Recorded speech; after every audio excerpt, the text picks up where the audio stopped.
चलिए दोस्तों, हिंदी का प्रैक्टिस सेट दो शुरू करते हैं हमारा यूट्यूब चैनल प्रैक्टिस सेट वाला पर। और आप लोग प्रैक्टिस सेट लगातार लगाते रहिए, जो एसएससी, जीडी और यूपी पुलिस कांस्टेबल एसआई दोनों में आपको बहुत ही फायदेमंद होगी। चलिए प्रश्न नंबर 1 की तरफ। उचित सर्वनाम की पूर्ति कीजिए। इतनी सुबह सुबह कहाँ जा रहे हो। देखिए, बोलचाल की भाषा से ही ये चीजें कनेक्टेड रहती हैं। आप ये रख के देखिए बीच में, इतनी सुबह सुबह वे कहाँ जा रहे हो। क्या सेंटेंस आपको सुनने में ठीक लग रहा है? नहीं। इतनी सुबह सुबह हम कहाँ जा रहे हो, गलत है। इतनी सुबह सुबह यह कहाँ जा रहे हो। इतनी सुबह सुबह तुम कहाँ जा रहे हो। देखिए, तुम लगाने से कितनी सुनने से ही लग रहा है कि एकदम तुम उचित शब्द है, उचित सर्वनाम है। तो सर्वनाम जो है आपका इसमें ये आपका तुम हो जाएगा मध्यम पुरुष सर्वनाम। और पहला वाला होता है आपका उत्तम पुरुष सर्वनाम। और तीसरा होता है आपका अन्य पुरुष सर्वनाम। अन्य पुरुष सर्वनाम। उत्तम मीन्स जो वक्ता होता है, मध्यम जो श्रोता होता है, अन्य जो किसी अन्य तीसरे पुरुष के बारे में बात की जाती है जो वहां पर मौजूद नहीं है। तो यहाँ पर वक्ता जो है वो श्रोता से बात कर रहा है। इतनी सुबह सुबह तुम कहाँ जा रहे हो। तो ऑप्शन नंबर डी आपका करेक्ट आंसर है। चलिए चलते हैं प्रश्न नंबर 2 की तरफ। हवा चल रही है, इस वाक्य में क्रिया है। हवा चल रही है आरंभबोधक नहीं, कोई भी चीज की शुरुआत इसमें हमें नहीं लग रही है। अनुमति बोधक, क्या हवा किसी से अनुमति लेती है? नहीं। आवश्यकता बोधक, हवा चल रही है, इसमें आवश्यकता या अनावश्यकता का कोई भाव हमको नहीं मिल रहा है। हवा चल रही है नित्यता बोधक। देखिए, एक निरंतर प्रगति का बोध हो रहा है, हवा चल रही है, तो इसलिए ये आपका हो जाएगा नित्यता बोधक। चलते अगले प्रश्न की तरफ। विकल्पों में कौन सा संभाव्य भविष्यत काल का वाक्य नहीं है। ऑप्शन ए, कदाचित आज श्याम आए, राम आए तो मैं उसके साथ जाऊं। ऑप्शन सी, वे कल दिल्ली जाए। डी, संभव है पिताजी कल आए। वाक्य नहीं है, तो ये हो जाएगा आपका ऑप्शन नंबर बी, राम आए तो मैं उसके साथ जाऊं, क्योंकि इसमें शर्त को आधार रखकर भविष्य की क्रिया को दर्शाया जा रहा है, जबकि भविष्य काल में इस प्रकार का कोई भी वाक्य नहीं होता है। तो इसलिए ऑप्शन नंबर बी हो जाएगा आपका, जो भविष्य काल का वाक्य नहीं है। भविष्य काल को हम 3 प्रकार से इसको 3 प्रकार में बांटा जाता है। पहला हो जाता है आपका सामान्य भविष्यत काल, दूसरा हो जाता है आपका संभाव्य भविष्यत काल, और तीसरा हो जाता है आपका नियत भविष्यत काल। तो सामान्य में हो जाएगा मैं कल स्कूल जाऊंगा, सामान्य क्रिया की बात हो रही है। संभाव्य, शायद वह कल आए, यानी एक संभावना का भाव प्रकट हो रहा है। नियत, नियत भविष्यत काल होता है हम अगले सप्ताह छुट्टियां मनाने गोवा जाएंगे, यानी एक निश्चितता प्रकट हो रही है। कोई इसमें ना संभावना है ना सामान्य बात है, क्योंकि रोज रोज तो हम गोवा नहीं जाते, तो सामान्य चीज तो नहीं है। स्कूल जाऊंगा, मैं कल स्कूल जाऊंगा, एक सामान्य भविष्यत काल है। तो हम अगले सप्ताह छुट्टियां मनाने गोवा जाएंगे, ये नियत भविष्यत काल हो जाएगा। भविष्य काल 3 प्रकार में बांटा जाता है। प्रश्न नंबर 4 की बात करें। लिंग निर्णय की दृष्टि से किस विकल्प में अपवाद श्रेणी का शब्द है। यानी 3 का लिंग एक समान होगा और एक अलग होगा। अपवाद का मतलब जो उनसे किसी शर्त में सामान्य ना हो, यानी अलग अर्थ उसका अलग रहता हो। जैसे तारा टूट गया, तारा टूट गई होता है कभी नहीं, यानी ये हमको कैसा भाव दे रहा है, पुल्लिंग का। चंद्रमा, चंद्रमा में दाग है, चंद्रमा निकल गया है, निकल गई है बोलते कभी नहीं, ये भी क्या हुआ, पुल्लिंग। पृथ्वी, पृथ्वी, मंगल, मंगल लाल ग्रह है, यानी ये भी हमें पुल्लिंग का भाव दे रहा है। तो स्त्रीलिंग का भाव किससे निकल के आ रहा है, पृथ्वी से। पृथ्वी कितनी सुंदर लगती है, यानी पृथ्वी जो है स्त्रीलिंग हो जाएगा। तो इसीलिए आपका इन्होंने जो पूछा है अपवाद श्रेणी का शब्द, तो वो हो जाएगा आपका ऑप्शन नंबर सी, यानी पृथ्वी। प्रश्न नंबर 4 की तरफ चलते हैं। दिए गए शब्द युग्म का सही शब्द युग्म ज्ञात कीजिए। देखिए दरअसल होता क्या है, असोच, असुचि, यानी इसे जो है हम बोलते हैं सामान्य उसमें श्रुति सम भिन्नार्थक शब्द, यानी जो उच्चारण इनका होता है, यानी जो बोला इनको जाता है तो उसमें कोई खास अंतर नहीं होता है, इसलिए इनको बोला जाता है श्रुति सम भिन्नार्थक शब्द। इसका अर्थ हम देखेंगे, यानी असोच, असुचि। असोच का हो जाएगा स्थान होगा नहीं, असत्य नहीं, बिना जड़ वाला कोई, यानी बिना सोच का असोच, यानी जिसके अंदर सोच ना हो, और असुचि यानी अपवित्र। तो आपका ऑप्शन नंबर ए करेक्ट हो जाएगा। सम, श्रुति सम भिन्नार्थक शब्द वो होते हैं जो उच्चारण उनका किया जाता है तो लगभग एक समान से ही सुनाई पड़ते हैं। जैसे एग्जाम्पल हम ले लेते हैं, घन और दूसरा है धन, और घन और धन, देखिए एक समान इसमें नजर आ रही है समानता से, जबकि घन का अर्थ होता है बादल और धन का अर्थ होता है संपत्ति। तो दोनों का अर्थ अलग अलग हो गया, लेकिन उच्चारण धन धन घन एक समान सा नजर आता है। इन्हीं को समश्रुति भिन्नार्थक शब्द बोलते हैं। निम्नलिखित में से उस शब्द को चुनिए जिसमें उचित स्थान पर अनुस्वार का प्रयोग हुआ है। उचित स्थान पर,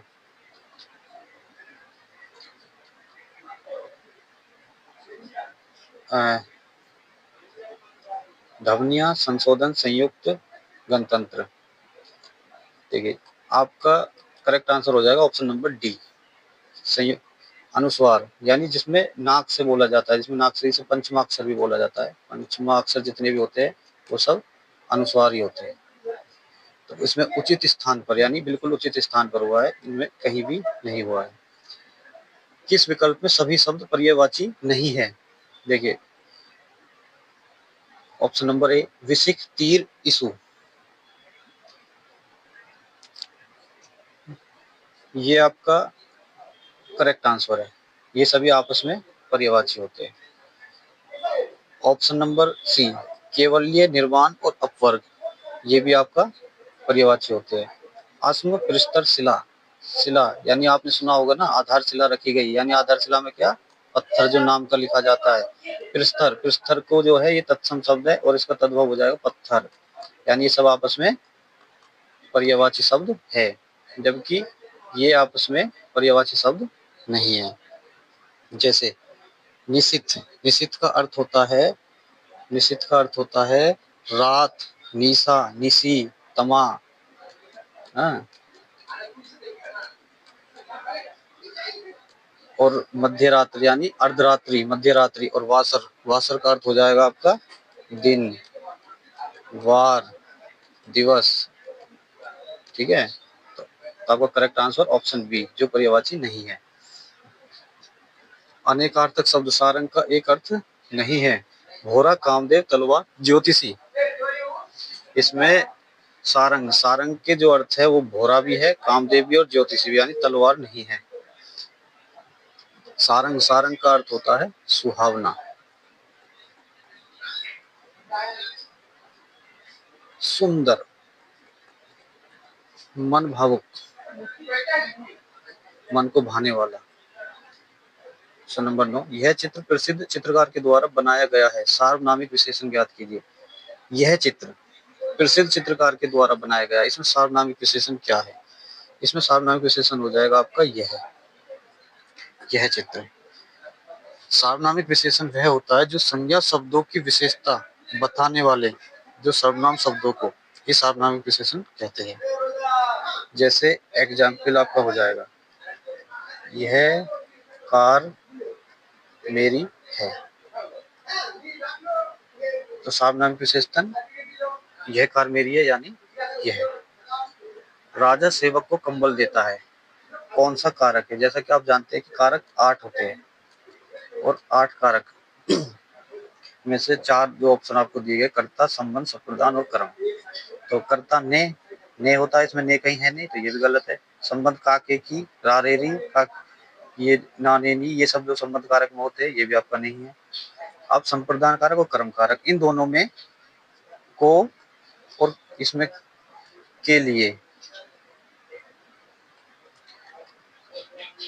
विभक्ति का प्रयोग होता है और कर्म कारक में भी को का प्रयोग होता है। जबकि दोनों में अंतर क्या है, इसमें को का जो प्रयोग होता है वो किसी को कुछ देने के लिए प्रयोग किया जाता है, जैसे राजा सेवक को कंबल देता है, वो गरीबों को कपड़े बांटता है, इस प्रकार का।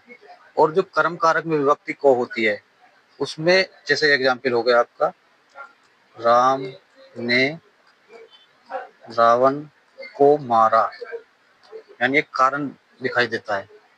माँ बच्चे को सुला रही है, तो किसी में जो देने का भाव आए, जैसे कंबल देता है, तो उसमें संप्रदान कारक हो जाएगा। 4 विकल्पों में से उसका चयन कीजिए जो दिए गए शब्दों के लिए बहुवचन शब्द का सबसे अच्छा विकल्प है। धातु, धातु का बहुवचन हो जाएगा धातुएं। देखिए सभी गलत नजर आ जाता है देखने से। कन्नौजी बोली किस जनपद में बोली जाती है? देखिए आप सभी जैसा जानते हैं कि मेरठ, मेरठ में बोली जाती है खड़ी बोली। देहरादून, देहरादून उत्तराखंड में है, उसकी जो कुमाऊं पहाड़ी बोली है। मथुरा, मथुरा वृंदावन में है, जो मतलब मथुरा वृंदावन का जो क्षेत्र है उसमें ब्रज भाषा बोली जाती है। और ये जो हरदोई है, ये कन्नौज, यानी कन्नौज जो एक कानपुर के पास जो एरिया है, कन्नौज जो जिला है, वहां पर ये हरदोई, ये आसपास का क्षेत्र है, इसलिए वहां पर कन्नौजी भाषा बोली जाती है। प्रश्न नंबर 13 चलते हैं। जो अपने मूल स्थान से हट गया हो, वाक्यांश के लिए उपयुक्त शब्द होगा। प्रतिनियुक्त, यानी किसी की जगह नियुक्त किया जाता है। विस्थापित, जिसे जो अपने मूल स्थान से हट गया हो, यानी यही आपका करेक्ट आंसर हो जाएगा, विस्थापित। और स्थानापन्न, स्थान से दूसरी जगह स्थानांतरित, ये भी आपका नहीं होगा, यानी अपने मूल स्थान से हट गया हो उसे बोलते हैं विस्थापित। निम्नलिखित में से कौन सा तत्सम शब्द नहीं है? आम्र, त्वरित, शिलाका, सुई।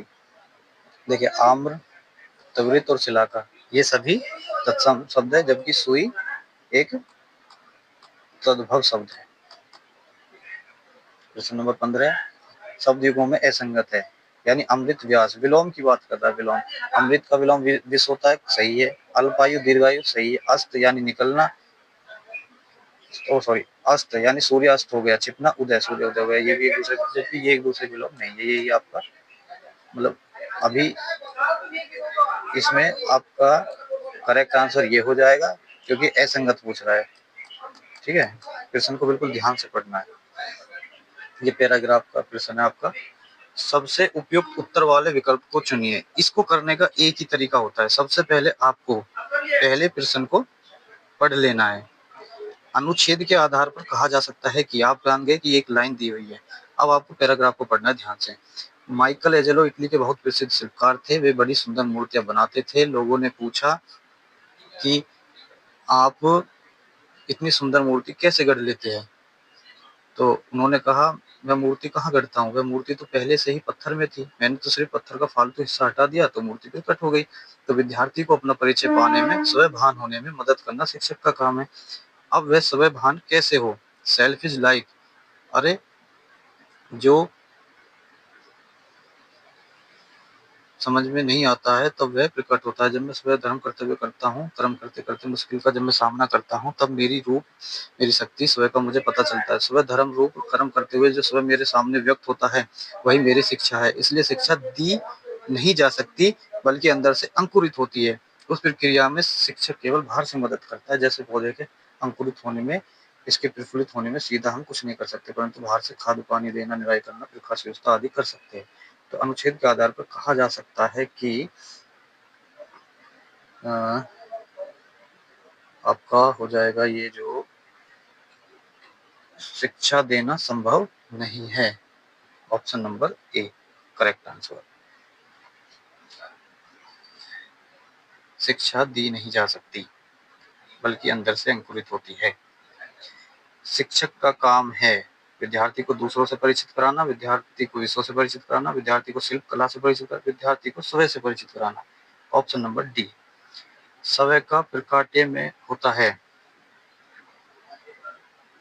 ऑप्शन नंबर ए, शून्य में, वह शून्य में। ऑप्शन नंबर 19, वे बड़ी सुंदर मूर्तियां बनाते थे। वाक्य में फिर विशेषण क्या है? देखिए, विशेषण जो किसी की विशेषता बताए, मूर्तियों की विशेषता बता रहा है सुंदर मूर्ति, और जो विशेषण की विशेषता बताए उसे बोलते हैं फिर विशेषण। यानी सुंदर, कितनी सुंदर? बड़ी सुंदर, बहुत सुंदर। तो फिर विशेषण क्या हो जाएगा? बड़ी। अंकुरित शब्द में प्रत्यय है।